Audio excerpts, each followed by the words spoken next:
ये पर्शिया से आया है, जिसको हम ईरान बोलते हैं, वहाँ से बैकग्राउंड है। लेकिन प्रेजेंटली जो है बल्गेरिया सबसे ज़्यादा कल्टिवेट करता है इस बल्गेरियन रोज़ को। दैट्स वाई इसका दूसरा नाम बल्गेरियन रोज़ भी है। 1 litre of rose oil will go up to 12 lakh in international market. 1 hectare में हमें 15 लाख फ्लावर्स तक मिल सकते हैं। अब आप खुद ही देखिए, 15 लाख फ्लावर्स मीन्स हम उसमें रोज़ वाटर भी निकाल सकते हैं, रोज़ ऑयल भी, उसको हम गुलकंद में भी यूज़ कर रहे हैं, उसके पेटल्स भी हम यूज़ करें। इससे हम यही अंदाज़ा लगा सकते हैं कि ये हमें एक कैश क्रॉप से किसी लिहाज में कम नहीं है।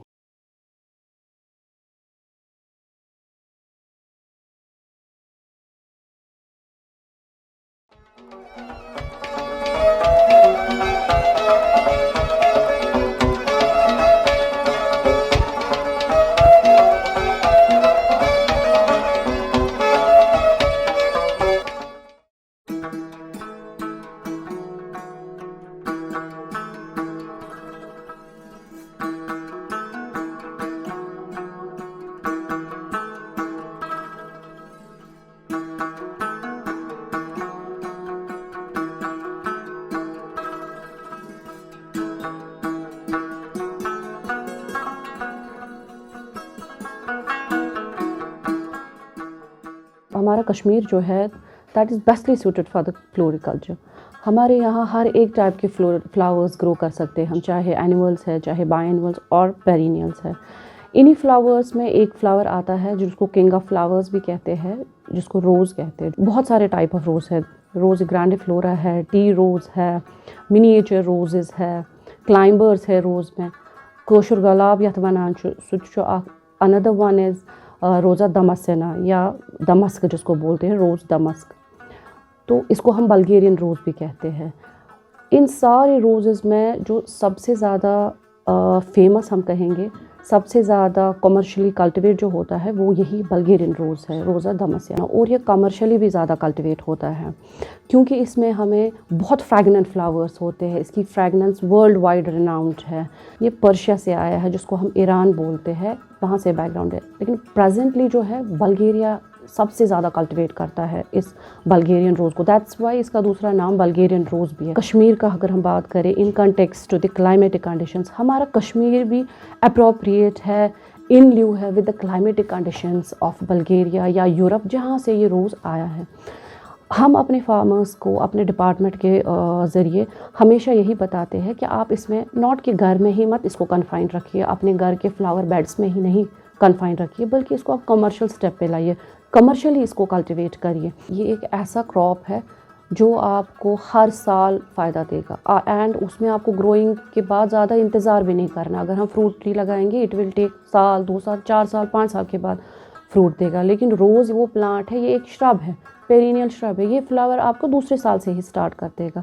वंस आपकी कटिंग एस्टेब्लिश हो गई, लग गई, आपने उसको प्रॉपर प्रैक्टिसेस यूज़ किए उसको चढ़ाने में, तो विद इन 1 ईयर आपको ये फ्लावर दे देगा। इसके लिए हमें ज़मीन, जहाँ तक ज़मीन का ताल्लुक़ है, इसके लिए हमें वेल ट्रेन्ड लूमी सॉइल चाहिए, जो हमारी आमतौर पर सॉइल हमारी वैली में है ही, होती है।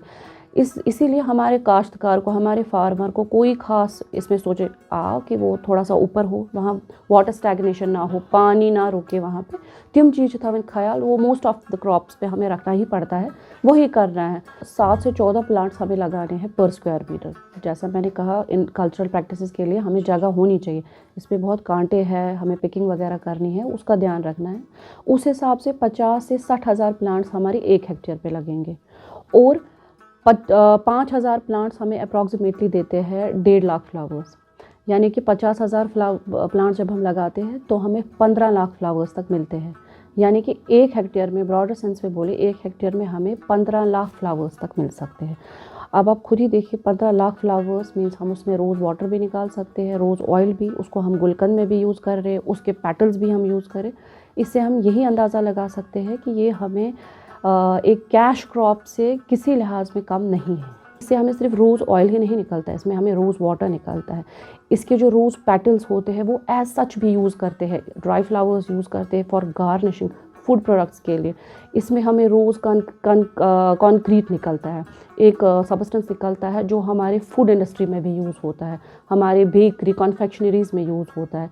अच्छा, इसके अलावा हम इसके रोज़ पेटल्स को प्रिजर्व करते हैं इन द शुगर में, जिसको हम गुलकंद कहते हैं।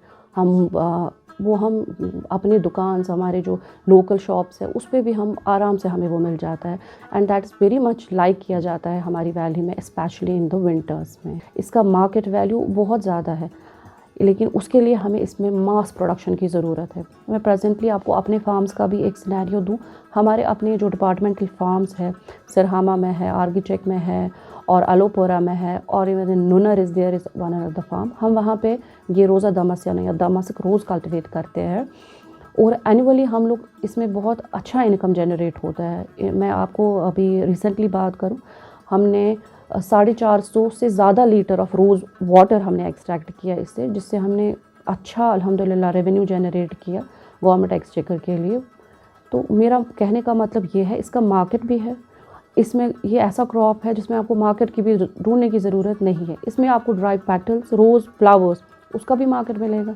आप इसका रोज़ ऑयल निकालेंगे, उसका भी मार्केट है and that is very expensive, बहुत कॉस्टली है। 12 लाख तक उसका 1 kg, 1 litre of rose oil will go up to 12 lakh in international market.